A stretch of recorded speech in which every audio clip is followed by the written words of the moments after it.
जय भीम, जय भारत, जय संविधान। 69,000 शिक्षक भर्ती में आंदोलन चल रहा है और उसका 72वां दिन है और 2 दिन से हम लोग भी शामिल हैं। और आज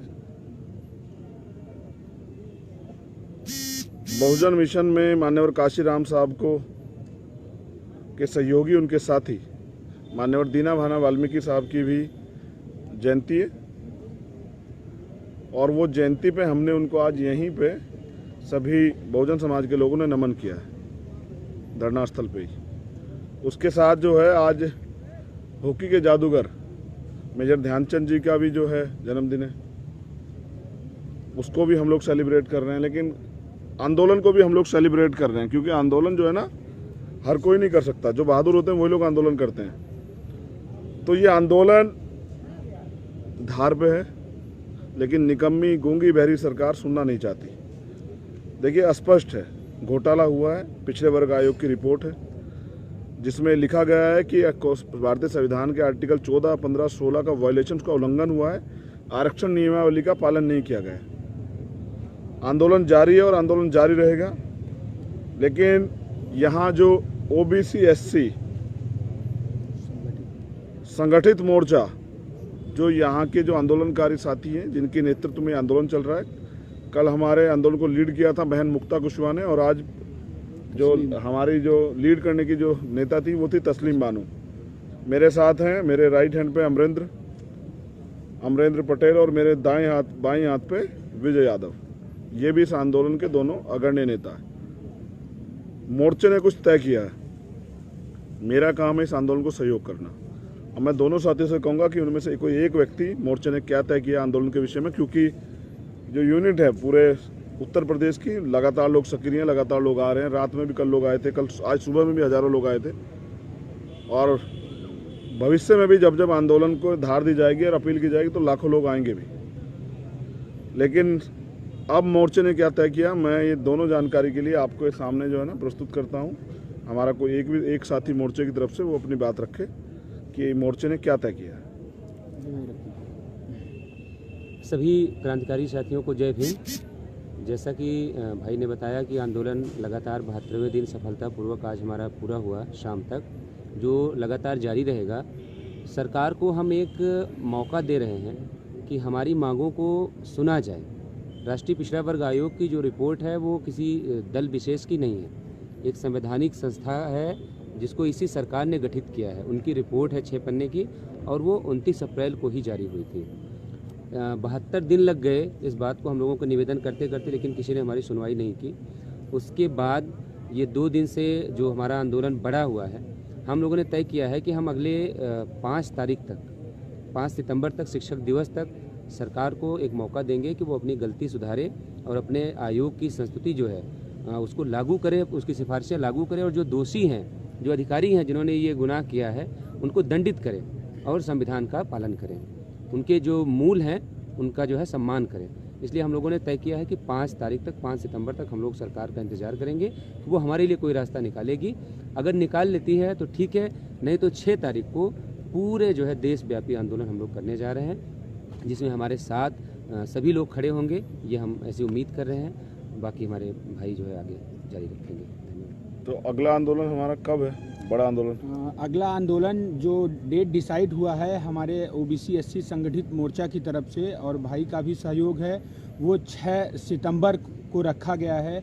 और प्रदेश के सभी जो इससे पीड़ित हैं, ओबीसी एससी के भाई जो भी इससे पीड़ित हैं, वो निकल के आएँ, घरों से निकलें, क्योंकि अपनी आवाज़ उठाने के लिए खुद को सड़क पे आना होगा। सरकार इससे पहले मान जाती है तो ठीक, क्योंकि भाई हमारे आंदोलन का समर्थन कर रहे हैं और सरकार को कहीं ना कहीं इससे झुकना होगा। और सरकार के जो नुमाइंदे हैं कहीं ना कहीं झुकने के लिए तैयार भी हो गए हैं। अब चीज़ें थोड़ा सा है कि जो आंदोलन का धार मतलब तेज़ी हो गया है।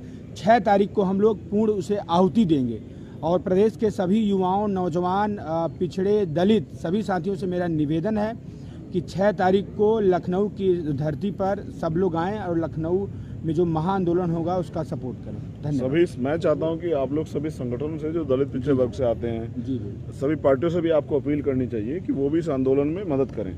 जी अगर वो पिछड़े दलितों के हितैषी हैं तो उनको इस आंदोलन में मदद करनी चाहिए। मैं चाहूँगा आप में से एक साथी अपील करें कि जितने पिछड़े मैं दलित वर्ग प्रदेश के के आंदोलन और देश के जो भी ओबीसी एससी संगठन है, पार्टी हैं, पॉलिटिकल पार्टी, वो सभी इस आंदोलन का समर्थन कर रहे थे। चंद्रशेखर भैया एक समाज के हितैषी बन के समाज की जो लगातार लड़ाई लड़ते हैं वो आए हैं, और जो अपने आप को समाज के ठेकेदार समझते हैं, समाज के हितैषी समझते हैं, वो लोग निकलें, घरों से निकलें। चूँकि ये समाज की लड़ाई है, न किसी की पर्सनल लड़ाई नहीं है। हम लोग भी 70 दिन से इस उम्मीद में हैं कि हमारा समाज जागेगा और हम सबका समर्थन करेगा।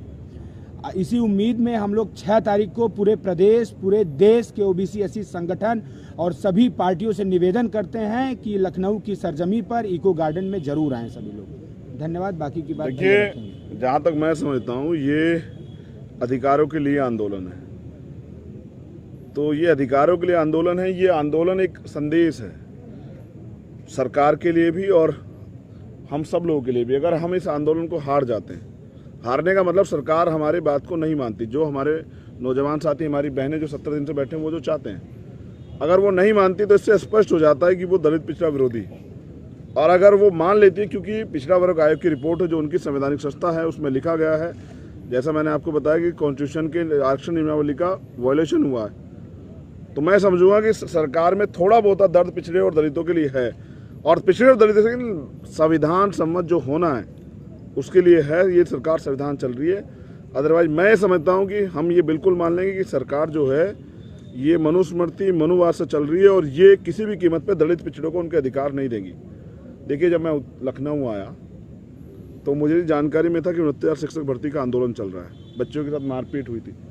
मैं यहाँ आने के बाद मुझे पता लगा कि यहाँ एसआई लोग भी बैठे हुए हैं, उनका ट्रेनिंग भी होगी, उनका मेडिकल भी हो गया, उनकी नियुक्ति जो है नहीं हुई है, वो यहाँ बैठे हुए हैं। लगभग 2400 बच्चे उस वैकेंसी के हैं, और फिर यहाँ यूपीपीसीएल के भी बच्चे बैठे हुए हैं, उन्होंने 3 साल नौकरी की है। उसके अलावा भी एक और बेसिक शिक्षा वाले मेरे पास हैं, उन्होंने भी काम किया है। उसके अलावा मेरे पास जब मैंने यहाँ के कुछ अधिकारियों से बात की तो पता लगा कि यहाँ जो लखनऊ में हाई कोर्ट है, वहाँ जो सरकारी कोर्ट है 185 के लगभग सरकारी कोर्ट है, जिसमें 99% अपर कास्ट के लोग कब्जा है। मुश्किल से एक एससी है, ओबीसी तो शायद है भी नहीं। ये सरकार कौन से एंगल से दलित पिछड़ा के जो समर्थक है, जब ये हमारे लोगों को यहाँ उत्तर प्रदेश में आरक्षण व्यवस्था के हिसाब से 15 या 16 आईपीएस एसएसपी जो हैं वो जिलों में अपॉइंट होने चाहिए थे शेड्यूल कास्ट शेड्यूल ट्राइब के, और लगभग 20 के करीब होने चाहिए थे पिछड़े वर्ग के। जहाँ तक मेरी जानकारी मुझे प्राप्त 2 हैं एसएसपी, और डीएम मुझे लग रहा 2 भी नहीं है।